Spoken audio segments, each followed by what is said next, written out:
आज का हमारा टॉपिक है एलिमेंट। इससे पहले हमने मैटर पढ़ा और इसकी क्लासिफिकेशन पढ़ी कि मैटर को सब्सटेंसेस और फिर मिक्सचर में डिवाइड किया गया है। आज हम पढ़ेंगे एलिमेंट। एलिमेंट की अगर हम डिफिनीशन करें तो element is a type of a substance which is made of same type of atoms having same atomic number and cannot be converted into other simple substances by ordinary physical or chemical methods. Element हमारे पास substance का एक type है। पिछले video में जब हमने matter की classification की सब्सटेंसेस और मिक्सचर में, तो फिर सब्सटेंसेस को फर्दर क्लासिफाई किया गया है एलिमेंट और कंपाउंड में। तो एलिमेंट क्या है? Element is a type of a substance which is made of same type of atoms. एक element same type of atom से मिलकर बना होगा। अगर हम ऑक्सीजन एलिमेंट की बात करें तो ऑक्सीजन एलिमेंट के तमाम एटम्स ऑक्सीजन एटम्स होंगे, ऑक्सीजन एलिमेंट के तमाम एटम्स ऑक्सीजन एटम्स होंगे और हाइड्रोजन एलिमेंट के तमाम एटम्स हाइड्रोजन एटम्स होंगे। तो element is a type of substance which is made of same type of atoms.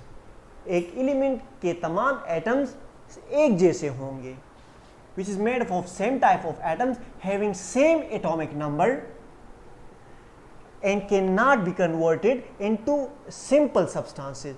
अब अगर एलिमेंट के तमाम एटम्स सेम होंगे तो जाहिर सी बात है एटॉमिक नंबर भी सेम होगा। जिस तरह हमने पढ़ा कि ऑक्सीजन एलिमेंट के तमाम एटम्स ऑक्सीजन एटम्स होंगे और तमाम ऑक्सीजन एटम्स का एटॉमिक नंबर 8 है। तो जिस तरह डिफिनीशन में बताया गया है कि element is made up of same atoms having same atomic number and cannot be converted into other simple substances by ordinary physical or chemical method. Element को हम फर्दर सिंपल सब्सटेंसेस में डिवाइड नहीं कर सकते। ऑक्सीजन को हम further simple substances में divide नहीं कर सकते, हाइड्रोजन को हम फर्दर सिंपल सब्सटेंसेस में डिवाइड नहीं कर सकते बाय ऑर्डिनरी फिजिकल और केमिकल मेथड। मैं आपको मिसाल दे देता हूं H2O की। H2O को अगर हम हीट दें तो हमारे पास क्या बन जाता है? हमारे पास हाइड्रोजन और ऑक्सीजन बन जाता है। अब इसको हमने हीट दी और सिंपल सब्सटेंसेस में इसे डिवाइड कर दिया, हाइड्रोजन और ऑक्सीजन में इसे डिवाइड किया गया। लेकिन अगर हम हाइड्रोजन को फर्दर हीट दें या हम ऑक्सीजन को फर्दर हीट दें तो इनको हम फर्दर सिंपल सब्सटेंसेस में डिवाइड नहीं कर सकते बाय ऑर्डिनरी फिजिकल और केमिकल मेथड। ऑर्डिनरी फिजिकल और केमिकल मेथड से हम हाइड्रोजन और ऑक्सीजन को फर्दर सिंपल सब्सटेंसेस में डिवाइड नहीं कर सकते। मैं न्यूक्लियर रिएक्शंस की बात नहीं कर रहा। न्यूक्लियर रिएक्शन जब होते हैं, मतलब फिजन और फ्यूजन में जब आप जाएंगे तो वहाँ पर एक एटम से दूसरा एटम बन जाता है, लेकिन वो न्यूक्लियर रिएक्शंस होते हैं। यहाँ पर ऑर्डिनरी फिजिकल और केमिकल मेथड्स की बात हो रही है। तो एलिमेंट को हम ऑर्डिनरी फिजिकल या केमिकल मेथड से सिंपल सब्सटेंसेस में डिवाइड नहीं कर सकते। डिफिनीशन की तरफ फिर आते हैं, अब आपको बिल्कुल क्लियर हो जाएगा। Element is a type of a substance. Element substance का एक टाइप है which is made up of same type of atom. एक एलिमेंट में तमाम एटम्स सेम होंगे, same type of atoms having same atomic number. जब एटम्स सेम होंगे तो जाहिर सी बात है एटॉमिक नंबर भी सेम होगा, having same atomic number and cannot be converted into simple substances by ordinary physical or chemical method. और इसको हम फर्दर सिंपल सब्सटेंस हाइड्रोजन या ऑक्सीजन फर्दर सिंपल सब्सटेंसेस में डिवाइड नहीं कर सकते बाय ऑर्डिनरी फिजिकल और केमिकल मेथड्स। अब आते हैं एक्सप्लेनेशन की तरफ। एलिमेंट हमारे पास स्मॉल पार्टिकल्स से बना होता है। Element is made of small particles and the smallest particle of element is atom. जिस तरह दीवार की अगर मैं आपको मिसाल दे दूं तो दीवार में ईंटें लगती हैं, छोटी छोटी ईंटें हम लगा लेते हैं जिसकी वजह से हम बड़ी दीवार बना लेते हैं। तो इसी तरह, बिल्कुल इसी तरह ये दीवार जो है ये क्या है? ये एलिमेंट है और इसमें जो ईंटें लग रही हैं ना वो एटम्स हैं। सही है, अब आपको बिल्कुल क्लियर हो जाएगा। Element is made of particles. Element हमारे साथ पार्टिकल से बना होता है and smallest particle is called atom. The smallest particle of element is called atom. Thus we can say that atom is the building block of an element. Atom is the building block of an element and atom is the fundamental particle of an element and atom is the building block of an element. Oxygen element में तमाम atoms oxygen के होंगे और तमाम oxygen atoms का atomic number क्या होगा? 8 होगा. अब आते हैं टोटल नंबर ऑफ एलिमेंट्स. हमारे पास अभी फिलहाल दुनिया में कितने नंबर ऑफ एलिमेंट्स मौजूद हैं? तो अर्लियर डिस्कवरी जब हमारे पास शुरू में डिस्कवरीज हुई तो सबसे पहले हमारे पास in earlier ages we discovered 9 elements. In earlier ages, 9 elements were discovered, which were carbon, sulfur, gold, iron, tin, mercury, lead, copper and sulfur. ये जो first 9 elements discover किए गए थे वो ये थे. At the end of 19th century, we discovered up to 63 elements. At the end of 19th century, 63 elements were discovered. अगर आप अभी पीरियोडिक टेबल उठा के देख लें तो पीरियोडिक टेबल में अभी हमारे साथ 118 एलिमेंट्स हैं, जिसमें 92 नेचुरल अकरिंग एलिमेंट्स है एंड अबाउट 26 जो है वो ह्यूमन मेड हैं. 118 elements are discovered till now in which 92 elements are natural occurring and 26 elements are human made.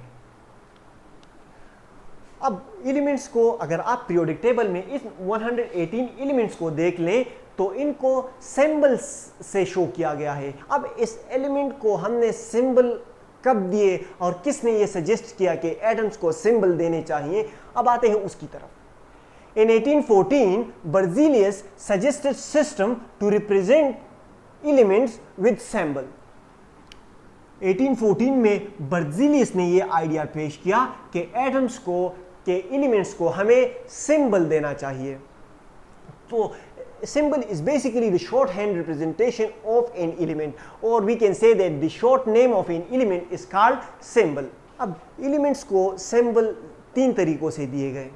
ज़्यादातर एलिमेंट्स को इस तरह सिंबल दिए गए कि किसी एलिमेंट के नेम का फर्स्ट अल्फ़ाबेट हमने उठाया और उसे कैपिटल लिख लिया और उसे हमने कहा कि ये इसका सिंबल हो गया.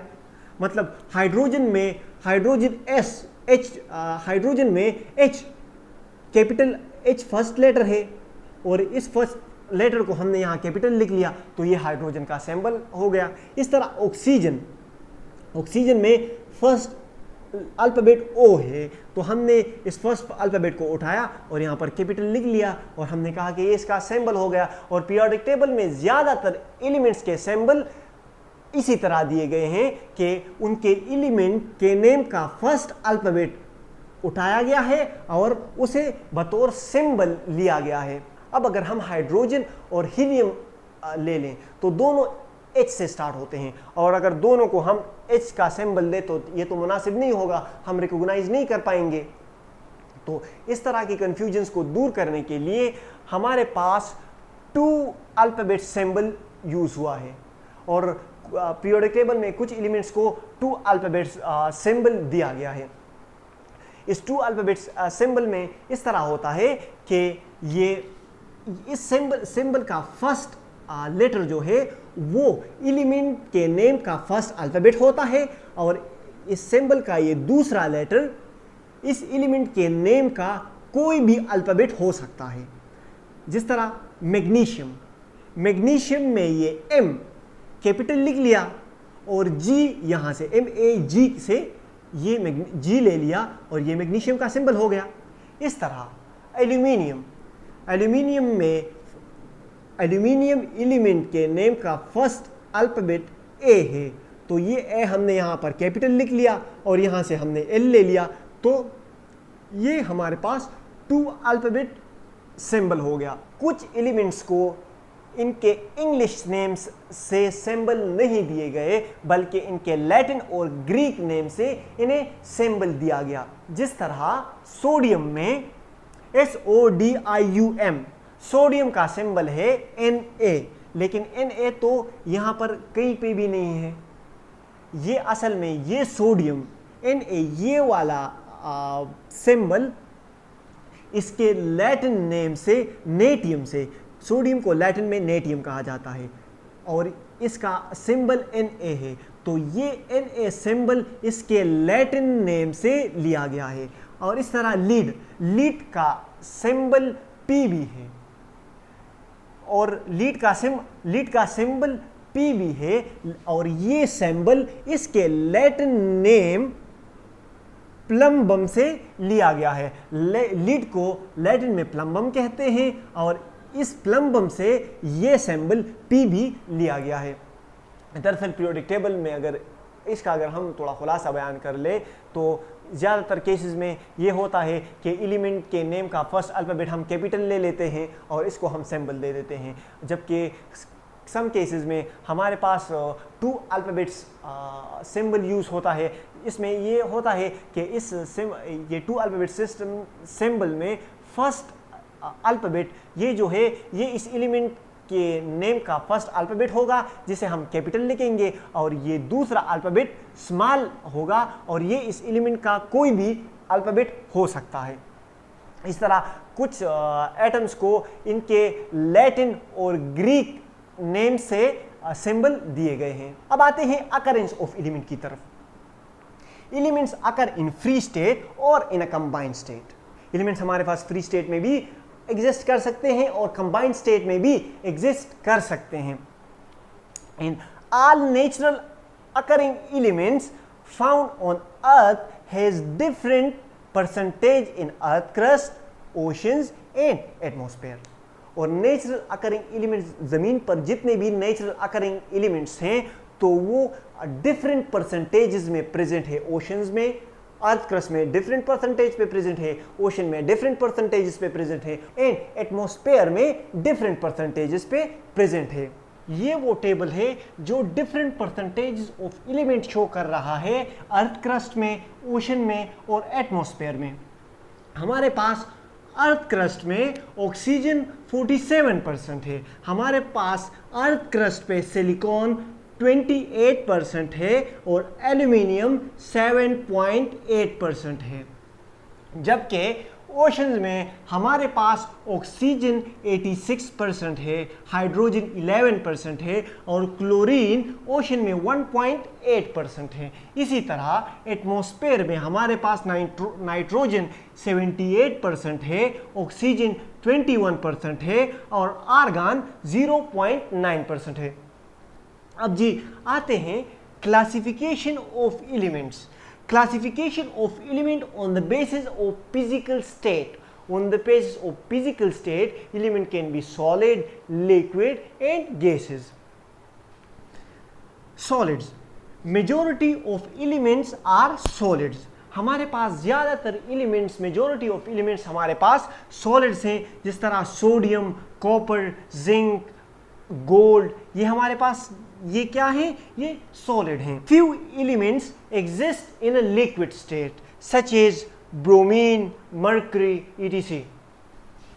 And few elements exist in gaseous state such as nitrogen, oxygen, chlorine, hydrogen. But majority of element exist in solid state.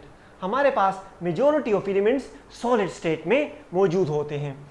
अब classification of elements on the basis of their properties. On the basis of properties, element can be divided into metals, non-metals and metalloids. Metals. Metals are those elements which are hard, shiny, malleable, ductile, sonorous and good conductor of heat and electricity. हमारे पास metals वो element होते हैं जो सख्त हों, जो चमकदार हों, जो मेलिएबल हों, which can be drawn into sheets, जो डक्टाइल हों, which can be drawn into wires, जिसे वायर्स में तब्दील किया जा सकता है। जो सोनोरस हों, जो साउंड प्रोड्यूस करें। जब हम मेटल्स को हिट करते हैं तो वो साउंड प्रोड्यूस करते हैं हमारे पास, and they are good electrical and thermal conductor. ये metals good conductor of electricity and heat. Metals are good conductors of electricity and heat. So metals are those elements which are hard, shiny, malleable, ductile, sonorous and good conductor of heat and electricity, such as iron, gold, aluminium. These are the examples of metals.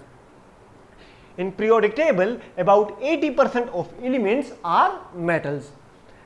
अब आते हैं non metals की तरफ। Non metals हमारे पास वो elements होते हैं which generally lack the metallic properties. Non metal हमारे पास वो एलिमेंट्स होते हैं जिसमें ये मेटालिक प्रॉपर्टीज नहीं होती। हम कह सकते हैं कि non metal is the opposite of metal. Non-metals are those metals which are not hard, which are not shiny, which are not malleable, which are not ductile, and which are not good conductor of heat and electricity. हमारे पास non metals की example हैं hydrogen, carbon, nitrogen and oxygen. अब third type है metalloids.